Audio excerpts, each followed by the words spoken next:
Okay, നമ്മളിന്ന് നോക്കാൻ പോകുന്ന കോഡിംഗ് ആൻഡ് ഡീകോഡിംഗ് എന്നൊരു സെക്ഷനാണ്. അതിനകത്ത് ആൽഫബറ്റിക് ഓർഡേഴ്സിൻ്റെ പൊസിഷൻസും ആൽഫബറ്റിക് ലെറ്റേഴ്സിനെ നമുക്ക് എങ്ങനെ കൂടുതൽ പരിചയപ്പെടാം, ആൽഫബറ്റിക് ലെറ്റേഴ്സിനെ അതായത് ലെറ്റേഴ്സിനെ നമ്മൾ എങ്ങനെ എത്ര കൂടുതൽ പരിചയപ്പെടുന്നോ അതനുസരിച്ചായിരിക്കും നമ്മുടെ കോഡിംഗ് ആൻഡ് ഡീകോഡിങ്ങിൻ്റെ സ്പീഡ്. നമുക്ക് ആ ഒരു കോഡിംഗ് കാണുമ്പോൾ തന്നെ അതിന് ഡീകോഡ് ചെയ്യാനുള്ള ഒരു സ്പീഡ് ഉണ്ടല്ലോ, ആ സ്പീഡ് നമുക്ക് ക്രിയേറ്റ് ചെയ്യണമെങ്കിൽ നമ്മൾ ഈ ലെറ്റേഴ്സിനെയും അതിൻ്റെ നമ്പേഴ്സിനെയും അറിഞ്ഞിരിക്കണം. അപ്പോൾ അതിൻ്റെ ബേസിക് കാര്യങ്ങൾ നോക്കാം. ഇത് ജസ്റ്റ് ഒരു ക്ലാസ് പോലെയാണ് ഞാൻ ഈ വീഡിയോ അപ്ലോഡ് ചെയ്യുന്നത്. അറിയാവുന്നവരുണ്ടാവും, അറിയാത്തവരുണ്ടാവും. ജസ്റ്റ് ഞാൻ അപ്ലോഡ് ചെയ്യുന്നേ ഉള്ളൂ. മൊത്തം 26 ലെറ്റേഴ്സാണ് നമുക്ക് ആൽഫബറ്റിലുള്ളത്. അതെല്ലാവർക്കും അറിയാവുന്ന കാര്യമാണ്. നമ്മൾ കോഡിംഗ് ആൻഡ് ഡീകോഡിംഗ് ചെയ്യുന്ന നേരത്ത്, നമുക്ക് കോമ്പറ്റേറ്റീവ് എക്സാംസിന് പ്രിപ്പയർ ചെയ്യുന്ന നേരത്ത് നമ്മൾ എപ്പോഴും എഴുതി ശീലിക്കേണ്ടത് എങ്ങനെയാണ്, ABCD മുതൽ M വരെ ആദ്യത്തൊരു റോയിൽ, A മുതൽ M വരെ ആദ്യത്തൊരു റോയിലും പിന്നെ എമ്മിന് താഴെ എന്നി തുടങ്ങി ഇസഡ്, ഈ ഒരു രീതിക്കായിരിക്കണം നമ്മൾ ലെറ്റേഴ്സ് എഴുതുന്നത്. നോട്ടിലായാലും നമ്മൾ ക്വസ്റ്റ്യൻ ചെയ്യാൻ നേരത്തെ ചിലർ ക്വസ്റ്റ്യൻ്റെ ആൻസർ ഷീറ്റിൽ എഴുതുന്നവരുണ്ട്, അങ്ങനെ എഴുതുന്നവർ ഇങ്ങനെ ആയിരിക്കും എഴുതുന്നത്.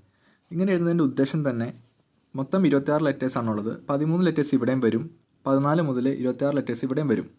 അപ്പോൾ നമുക്ക് ഇതിനകത്ത് ഓപ്പോസിറ്റ് ലെറ്റേഴ്സ് ഇങ്ങനെ കിട്ടും. എമ്മിൻ്റെ ഓപ്പോസിറ്റ് N ആണ്, എൻ്റെ ഓപ്പോസിറ്റ് ഇസഡ് ആണ്, ടിയുടെ ഓപ്പോസിറ്റ് W ആണ്, ഇങ്ങനെ കിട്ടും.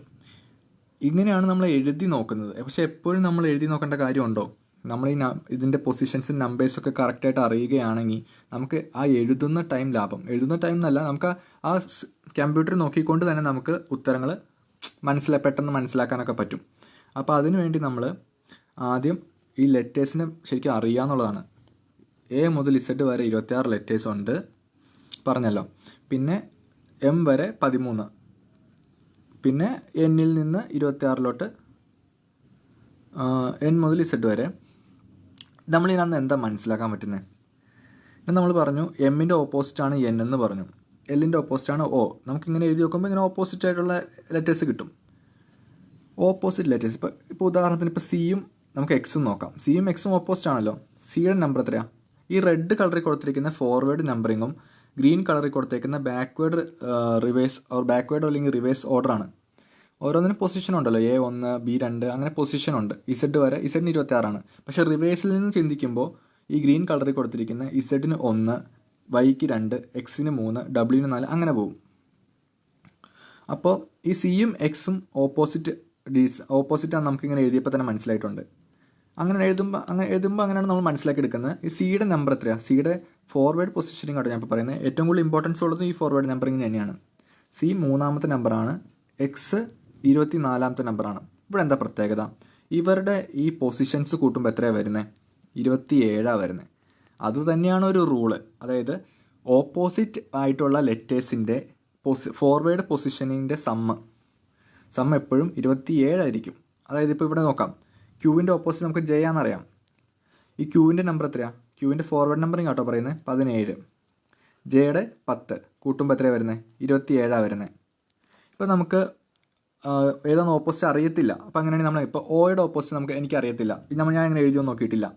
പക്ഷേ എനിക്ക് Oയുടെ പൊസിഷൻ അറിയാം. Aയുടെ പൊസിഷൻ 15 ആണെന്ന് അറിയാമെങ്കിൽ ഞാൻ എങ്ങനെ Oയുടെ ഓപ്പോസിറ്റുള്ള ലെറ്റർ കണ്ടുപിടിക്കും? 27 മൈനസ് 15, അത് എത്രയാണ് വരുന്നത്? 5ഉം 7ഉം 12 ആണ് വരുന്നത്. 12 വരുന്നത് എല്ലാന്ന്, അത് പൊസിഷൻ മനസ്സിലാക്കി വെച്ച് കഴിഞ്ഞാൽ അത് 12 വരുന്നത് ഏത് ലെറ്ററാണെന്ന് നമുക്ക് അറിയാൻ പറ്റും. അപ്പോൾ അങ്ങനെ നമുക്ക് ഓപ്പോസിറ്റ് കണ്ടുപിടിക്കാം. അല്ലാതെ ഇങ്ങനെ എഴുതി ഇത് തന്നെ റെഫർ ചെയ്ത് നോക്കേണ്ട കാര്യമില്ല. ഇനി നമുക്ക് ലെറ്റേഴ്സിനെ കൂടുതലായിട്ട് പഠിക്കാം. A1 ലെറ്റേഴ്സിൻ്റെ പൊസിഷൻ നമ്മൾ ഒരു കണക്ഷനൊക്കെ വെച്ച് നോക്കാൻ പോവാണ്. A1, A എന്ന് പറയുന്ന ലെറ്ററിൻ്റെ നമ്പർ 1 ആണ്, അതെല്ലാവർക്കും അറിയാം. 1 മുതൽ 26 വരെ ലെറ്റേഴ്സാണുള്ളത്. A ആണ് ഒന്നാമെന്ന് എല്ലാവർക്കും അറിയാം. ഇനി B രണ്ടാമൻ. നമുക്കൊരു 4 വരെയൊന്നും ലെറ്റേഴ്സ് വലിയ പ്രശ്നങ്ങൾ ഉണ്ടാവില്ല. അത് കഴിഞ്ഞാണ് ഈ നമ്പേഴ്സ് ഓർത്തിരിക്കാനൊരു ബുദ്ധിമുട്ട് വരിക. B2 ആണ്. C എന്താണ്? C 3 ആണ്. C 3 ആണ്. അല്ലെങ്കിൽ ക്യാറ്റ് C4 ക്യാറ്റ് ആണല്ലോ. C ക്യാറ്റ് ആണ്. 3 ലെറ്റർ ആണല്ലോ. C3 അതൊക്കെ കിട്ടും, കുഴപ്പമൊന്നുമില്ല. ഇനി D4 ഡാൻസ് ആണ്. D4 dance. D4 ആണെന്നറിയാൻ വേണ്ടിയാണ് ജസ്റ്റ് കണക്ഷൻ, അല്ലെങ്കിൽ D4 ആണെന്ന് കിട്ടും. A മുതൽ D വരെ ഒന്നും ഓർത്തിരിക്കാൻ ആർക്കും വലിയ ബുദ്ധിമുട്ടുണ്ടെന്ന് തോന്നുന്നില്ല. പിന്നെ E5 നമ്മളെങ്ങനെ ഓർത്തിരിക്കും? ഈ 5ാമനാണ്. നമ്മൾ പറയുന്നതാണ് അഞ്ജലി. അഞ്ജലിയിലൊരു E കാണുന്നുണ്ടല്ലോ, അഞ്ജലി. 5 5 ഇ അഞ്ജലി. അങ്ങനെ വേണമെങ്കിൽ കണക്ഷൻ ഇട്ട് ഓർത്തിരിക്കാം. അതൊക്കെ ഓരോരുത്തരുടെ രീതിയാണ്. അവരവർ സ്വന്തമായിട്ട് കണക്ഷൻ ഉണ്ടാക്കി ആ ലെറ്റേഴ്സ് കാണുമ്പോൾ അത് ഏത് പൊസിഷനാണെന്ന് പെട്ടെന്ന് അറിയാൻ പാകത്തിന് ഓർത്തിരിക്കുക. അതാണ് ഇതിൻ്റെ ഒരു സ്പീഡ് ആവാനുള്ളൊരു മെയിൻ കാര്യം എന്ന് പറയുന്നത്. പിന്നെ F6, എഫിൻ്റെ 6 ആണ്. നമ്മൾ ഫിക്സ്, നമ്മൾ ഇംഗ്ലീഷ് ഗ്രാമറിൽ എപ്പോഴും പറയുന്നത് പ്രിഫിക്സ്, സഫിക്സ് അല്ലേ? Prefix, suffix, fix. എഫും 6ഉം കൂടി ചേർന്നാണ് ഫിക്സ്. അങ്ങനെ വേണമെങ്കിൽ ഓർത്തിരിക്കാം. എഫും 6ഉം ഫിക്സ്. ഇനി G7. ജി നമ്മൾ എഴുതുന്നത് എങ്ങനെയാണ്? ഇങ്ങനെയാണ് ക്യാപിറ്റൽ ലെറ്റർ ജി എഴുതുന്നത്. ജി അവിടെ തന്നെ ഒരു 7 കാണുന്നുണ്ട്. ജി എഴുതുന്ന ലെറ്ററിൽ തന്നെ നമുക്ക് 7 കാണുന്നുണ്ട്. അപ്പോൾ G7. ഇനി H8 ആണ്. ഹൈറ്റ് എന്നുള്ള വാക്ക് ഓർത്തിരിക്കുവാണെങ്കിൽ H8 ആണ് കിട്ടും. Height H8. ഇനി I എത്രയാണ്? ഐയുടെ പൊസിഷൻ എത്രയാണ്? 9 ആണ്. 9 എന്ന് പറയുന്ന ലെറ്റർ എങ്ങനെ എഴുതുന്നത്? ഇങ്ങനെയല്ലേ എഴുതുന്നത്? ഇങ്ങനെ എഴുതുന്ന ഒരേ ഒരു ആൽഫബറ്റിക് ലെറ്റർ അല്ലേ ഉള്ളൂ, പി. പിയുടെ ഈ മിറർ ഇമേജ് അല്ലേ 9 ഇങ്ങനെ വന്നിരിക്കുന്നത്. അത് പൈ എന്ന് പറഞ്ഞ വാക്ക് നമുക്കറിയാമല്ലോ. പൈയുടെ വാല്യൂ 22/7 എന്നൊക്കെ നമുക്കറിയാം. ഇവിടെ അതല്ല പറയുന്നത്. ഇവിടെ പൈ എന്ന് പറയുമ്പോൾ PI അല്ലെങ്കിൽ പി പോലെ ഇരിക്കുന്ന 9, ഐയുടെ വാല്യൂ 9. അങ്ങനെ ഓർത്തിരിക്കാം. നിങ്ങൾക്ക് ഇത്തിരി കൂടി നല്ല കണക്ഷൻ കിട്ടുവാണെങ്കിൽ നിങ്ങൾക്ക് അങ്ങനെ ഓർത്തിരിക്കാം. എനിക്ക് മനസ്സിലാവാനും എനിക്ക് പഠിക്കാനും വേണ്ടിയാണ് ഞാനിപ്പോൾ ഈ വീഡിയോ ചെയ്യുന്നത്. അപ്പോൾ I 9. ഇനി J10 നമ്മൾ പറയുന്നതാണ് ജ്യേഷ്ഠൻ. ചേട്ടൻ നമ്മൾ ജ്യേഷ്ഠൻ എന്ന് പറയുമല്ലോ. അപ്പോൾ ചേട്ടൻ കിട്ടുമല്ലോ. പിന്നെ K11 കിങ്സ് 11 പഞ്ചാബ്. ക്രിക്കറ്റിലെ കിങ്സ് 11 പഞ്ചാബ് എന്ന് പറഞ്ഞ ടീമില്ലേ, കിങ്സ് 11, K11 അല്ലെങ്കിൽ കെൽവിൻ, എങ്ങനെ വേണമെങ്കിലും K11 ആണെന്ന് കിട്ടിയാൽ മതി. K കാണുമ്പോൾ തന്നെ അവിടെ 11 ആണ്. അതിൻ്റെ ഫോർവേഡ് പൊസിഷനിങ് ആട്ടോ പറയുന്നത്. ഇനി L ഫോർ എന്താ? നമുക്ക് L എന്ന് പറയുമ്പോൾ നമുക്ക് പെട്ടെന്ന് ഓർമ്മ തന്നെ ലവ്. 1ഉം 2ഉം പറഞ്ഞ് ഇഷ്ടത്തിലാവുക അല്ലെങ്കിൽ ലവിലാവുക എന്നുള്ളതാണ്. 1ഉം 2ഉം പറഞ്ഞ് ഇഷ്ടത്തിലാവുക, ലവ്. L12, 1ഉം 2ഉം 12. ഇനി M. ആ എമ്മിൽ തന്നെ ഒരു 3 ഒളിച്ചിരിക്കുന്നില്ലേ? എം ഇങ്ങനെയല്ലേ എഴുതുന്നത്? അത് തിരിച്ചിട്ട് എങ്ങനെയാണ് ആവുന്നത്? M 3 എന്നാവും. അപ്പോൾ 13ാമത്തെ ആളാണ് M. ഇനി M തന്നെ മുകളിൽ തിരിച്ചിട്ട് കഴിഞ്ഞാൽ W ആവില്ലേ? അത് വാട്ടർ ഇമേജ് എന്നൊക്കെ പറയുന്നത്. MW ആവും. അപ്പോൾ രണ്ടാമതൊരു 3 ആവും. അതായത് Wൻ്റെ വാല്യൂ 23 M എന്ന് പറയുന്നത് 3 എന്ന് പറഞ്ഞ സംഖ്യ പോലെയാണ് ഇരിക്കുന്നത്. അത് 2 എണ്ണമാണ് ഉള്ളത്. ഒന്നാമത്തെ M എന്ന് പറഞ്ഞാൽ 13 M 13. രണ്ടാമത്തെ 3 പോലെ തിരിച്ചിട്ട് കഴിഞ്ഞാൽ അത് 23. രണ്ടാമതൊരു 3 23. അത് Wൻ്റെ അവിടെ എത്തുമ്പോൾ പറയാവുന്നത്.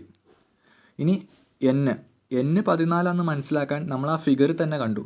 എമ്മിൻ്റെ അവിടെ ബ്രേക്ക് അടിച്ചിട്ടാണ് നമ്മൾ N എഴുതുന്നത് തന്നെ. കാരണം എന്താ? M 13 കറക്റ്റ് പകുതിയാണ് M. അത് 26 ലെറ്റേഴ്സ് ഉള്ളതിൽ M 13ാമതാണ്. പിന്നെ വരുന്ന ലെറ്ററാണ് N 14. അല്ലെങ്കിൽ നമുക്ക് എങ്ങനെ ഓർത്തിരിക്കാം? NH നമ്മൾ നാഷണൽ ഹൈവേ എന്നൊക്കെ പറയില്ലേ, 4 വരി പാത, അങ്ങനെ ഓർത്തിരിക്കാം. N 14 അത് അങ്ങനെ കിട്ടും. ഒന്ന് ആലോചിച്ചാൽ കിട്ടും. ഇനി O 15 നമ്മൾ കണക്ഷൻ ചെയ്താൽ ഒന്ന് സെറ്റായി വരുമായിരുന്നു. 1ഉം 5ഉം ഉണ്ടല്ലോ, S 5 പോലെ എടുക്കാമല്ലോ. O 15 ഒന്ന് സെറ്റായി വരുമായിരുന്നു. O 15 എവിടെ കണ്ടില്ലേ? O 15. ഇനി P16 നമ്മൾ ഈ മരണാനന്തര ചടങ്ങുകൾക്ക് പറയുന്ന ഒരു ചടങ്ങാണല്ലോ 16 അടിയന്തരം. P16 അടിയന്തരം. ഞാൻ അങ്ങനെ രസകരമായിട്ടുള്ളൊരു കോഡ് വെച്ച് ഞാൻ കണക്ട് ചെയ്ത് വെച്ചിരിക്കുകയാണ്. P16. ഇനി Q17 ഒന്ന് എഴുന്നേറ്റ് ക്യൂ നിൽക്കാമോ? Q17. ഇനി 6-18. 6-18 ഞാൻ എങ്ങനെ കണക്ഷൻ വെച്ചിരിക്കുന്നത്? റെസ്ട്രിക്ഷൻസ്. നമ്മൾ 18 വയസ്സാകുമ്പോഴാണ് നമ്മുടെ റെസ്ട്രിക്ഷൻസ് കൂടുതലും നമുക്ക് കുറയുന്നത്. 18 വയസ്സാകുന്നവരെ നമുക്ക് ലൈസൻസിൽ കിട്ടത്തില്ല. നമ്മുടെ റെസ്ട്രിക്ഷൻസ് ഒക്കെ മാറുന്ന ടൈമാണ് 18ാമത്തെ വയസ്സ്. സോ അത് ഭയങ്കര ക്രൂഷ്യലായിട്ടുള്ളൊരു ഏജാണ്. 6-18 റെസ്ട്രിക്ഷൻ 18. ഇനി S എന്താ? S ഒന്ന് പറ. പി പോലെ ഇരിക്കുന്ന ലെറ്റർ 9 മാത്രമല്ലേ ഉള്ളൂ. 19. S ഒന്ന് പറ. നമ്മൾ ഇടയ്ക്ക് പറയല്ലേ ഒന്ന് S പറ. അപ്പോൾ S 19. ഇനി T20 നമുക്ക് എല്ലാവർക്കും അറിയാമായിരിക്കുമല്ലോ. T20 cricket. പിന്നെ അതിന് അങ്ങനെ അത് തന്നെയാണ് കോഡ്. പിന്നെ U21. യു എന്ന് പറയുന്ന ആളാരാ? സെക്കൻഡ് പേഴ്സൺ ആണ്. രണ്ടാമതൊരാളാണ്. ഫസ്റ്റ് പേഴ്സൺ ആണ്. I ഫസ്റ്റ് പേഴ്സൺ ആണ്. U സെക്കൻഡ് പേഴ്സൺ ആണ്. രണ്ടാമതൊരാളാണ് U. ഇപ്പോൾ രണ്ടാമതൊരാൾ 21. U 21. ഇനി V നമ്മൾ കൈകൊണ്ട് കാണിക്കുന്നില്ലേ V4 വിക്ടറി, നമ്മൾ ജഗതിയൊക്കെ മറ്റേ സിനിമ ഒളിമ്പ്യൻ അന്തോണി ആ സിനിമയിൽ കാണിക്കുന്നുണ്ടല്ലോ V4 വിക്ടറി. അപ്പോൾ ആ ഒരു കൈകൊണ്ട് കാണിക്കുന്ന 2 വിരൽ, അപ്പോൾ 2 2 22, V4 വിക്ടറി 22. ഇനി W നമ്മളവിടെ എമ്മിൻ്റെ കാര്യം പറഞ്ഞപ്പോൾ പറഞ്ഞു M 13 ആണെന്ന് പറഞ്ഞു, 3 പോലെ ഇരിക്കുന്നത്. ഈ W രണ്ടാമതൊരു 3 ആണെന്ന് പറഞ്ഞു, അത് തന്നെയാണ് ഇത്. W രണ്ടാമതൊരു 3 ആണ്, 23. ഇനി എക്സിനെ കണ്ട നല്ല 2 പറയണം. നമ്മുടെയൊക്കെ എക്സിനെ കണ്ടു കഴിഞ്ഞാൽ 2 നല്ല പറയണം. ജസ്റ്റ് കോഡാണ്. എക്സിനെ കണ്ടാൽ 2 നല്ല 2 പറയണം. ഇനി വൈ എന്ന് പറഞ്ഞു കഴിഞ്ഞാൽ നമുക്കറിയാം 26 വരെ ലെറ്റേഴ്സ് ഉള്ളൂ. പിന്നെ 25ാമത്തെ ലെറ്റർ വൈ ആണെന്നറിയാലോ. XYZ, അതിന് പ്രത്യേകിച്ച് കോഡൊന്നുമില്ല. Y 25. ആണ്. ഇസഡിന് പിന്നെ കോഡിൻ്റെ ആവശ്യമേ ഇല്ല. ആണ് 26ാമത്തെ ലാസ്റ്റ് ലെറ്റർ, അതറിയാലോ. Z 26. അപ്പോൾ എല്ലാ ലെറ്റേഴ്സിൻ്റെയും പൊസിഷനിങ്ങും അതിൻ്റെ നമ്പറും നമ്മൾ പറഞ്ഞിട്ടുണ്ട്. ഒരു ജസ്റ്റ് കണക്ഷൻ വെക്കാൻ നോക്കിയിട്ടുണ്ട്. നിങ്ങൾക്ക് ആവശ്യമുണ്ടെങ്കിൽ എടുക്കുക, അല്ലെങ്കിൽ ഈ വീഡിയോ ഇവിടെ കിടന്നോട്ടെ, ഒരു കുഴപ്പമില്ല. ഞാൻ ജസ്റ്റ് എനിക്ക് മനസ്സിലാവാനും എനിക്ക് ഇച്ചിരി കൂടി എൻ്റെ ഒരു ബേസ് ഉറപ്പിക്കാൻ വേണ്ടി മാത്രമാണ് ഞാൻ ഈ വീഡിയോ ചെയ്യുന്നത്. അപ്പോൾ ഇതൊക്കെയാണ് കണക്ഷൻ. ഇപ്പോൾ ഇങ്ങനെ കിട്ടിക്കഴിഞ്ഞാൽ നമുക്ക് എന്താ ഗുണം? നമ്മളിങ്ങനെ പൊസിഷൻസ് കാണാതെ പഠിച്ചാൽ നമുക്ക് എന്താ ഗുണം? അതുകൂടിയും പറഞ്ഞിട്ട് ഒരു 13 മിനിറ്റിക്കുള്ളിൽ ഈ വീഡിയോ പോകാൻ ചാൻസ് ഇല്ല.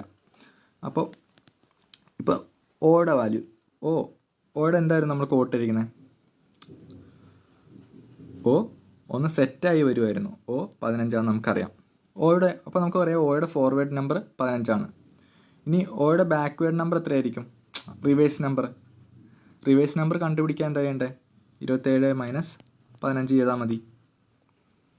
അപ്പോൾ എത്രയാണ്? 5ഉം 7ഉം 12 ആയിരിക്കും ഓയുടെ റിവേഴ്സ് നമ്പർ. അങ്ങനെ നമുക്ക് റിവേഴ്സ് നമ്പർ കണ്ടുപിടിക്കാം, അല്ലെങ്കിൽ റിവേഴ്സ് ഓർഡറിൻ്റെ പൊസിഷൻ കണ്ടുപിടിക്കാം. ഇനി ഓപ്പോസിറ്റ് ലെറ്റർ, ഓയുടെ ഓപ്പോസിറ്റ് ലെറ്റർ കണ്ടുപിടിക്കാൻ എന്താ ചെയ്യണ്ടേ? 27 - 15 തന്നെയാണ്. അതായത് മനസ്സിലായോ? ഒരു ലെറ്ററിൻ്റെ റിവേഴ്സ് പൊസിഷൻ ആരുടെ ഫോർവേഡ് പൊസിഷൻ ആണോ? ഇപ്പോൾ ഓയുടെ റിവേഴ്സ് പൊസിഷൻ എന്ന് പറഞ്ഞാൽ നമ്മൾ എത്ര കണ്ടുപിടിച്ചായിരുന്നത്? 5ഉം 7ഉം 12 ആണ്. ഈ 12 എന്ന് പറയുന്നത് ആരുടെ ഫോർവേഡ് പൊസിഷനാണ്? നമ്മൾ L എന്ന് പറഞ്ഞു. L ലവ് എന്നുള്ള കൊടുത്ത് 1ഉം 2ഉം പറഞ്ഞാണ് ലവ് ആവുന്നത്. 1ഉം 2ഉം 12 L ആണ്. അപ്പോൾ ഈ Lൻ്റെ ഫോർവേഡ് നമ്പറാണ് 12. ഈ 12 ആരുടെയാണോ റിവേഴ്സ് നമ്പർ, ഇപ്പോൾ ഓയുടെ റിവേഴ്സ് നമ്പർ അല്ലേ 12, 27 - 15 ചെയ്തപ്പോൾ 12 കിട്ടി. അപ്പോൾ അവർ രണ്ടൊരു ഓപ്പോസിറ്റാണെന്ന് പറയാം. ഇനിയിപ്പോൾ ഓർമ്മ ലാസ്റ്റ് ഒരു ഓപ്ഷൻ ഇതോടും ലാസ്റ്റ് ഒരു പറഞ്ഞിട്ട് നിർത്തുവാണ്. ജെയുടെ നമുക്കറിയാം ജ്യേഷ്ഠൻ എന്നാണ്, 10 ആണ്. J 10 എന്ന് കിട്ടി. അപ്പോൾ ഇതിൻ്റെ ഓപ്പോസിറ്റുള്ള ആളെ കണ്ടുപിടിക്കാൻ എന്ത് ചെയ്യണം? ഇതിൻ്റെ റിവേഴ്സ് എന്ന് പറഞ്ഞു കഴിഞ്ഞാൽ 17 ആണ്. കാരണം 27 10 കുറച്ചാൽ 17 ആണ് ഇതിൻ്റെ റിവേഴ്സ് പൊസിഷൻ വരുന്നത്. ഈ 17ാമത്തെ ആളായിരിക്കുമല്ലോ, ഈ 17ാമത്തെ ആളായിരിക്കും ജെയുടെ ഓപ്പോസിറ്റ് വരുന്നത്. അപ്പോൾ 17 എന്ന് പറഞ്ഞാൽ ഒന്ന് എഴുന്നേറ്റ് ക്യൂ നിൽക്കാമോ? ജെയുടെ ഓപ്പോസിറ്റ് ക്യൂ ആയിരിക്കും. തീർന്നു. ഇത്രയും ബേസ് ഒന്ന് ആലോചിച്ചെടുത്തു കഴിഞ്ഞാൽ ആൽഫബറ്റിക്കിലെ കോഡിങ്ങിൻ്റെ ബേസായി. ബാക്കി ക്വസ്റ്റ്യൻസ് പ്രാക്ടീസ് ചെയ്താൽ മതി.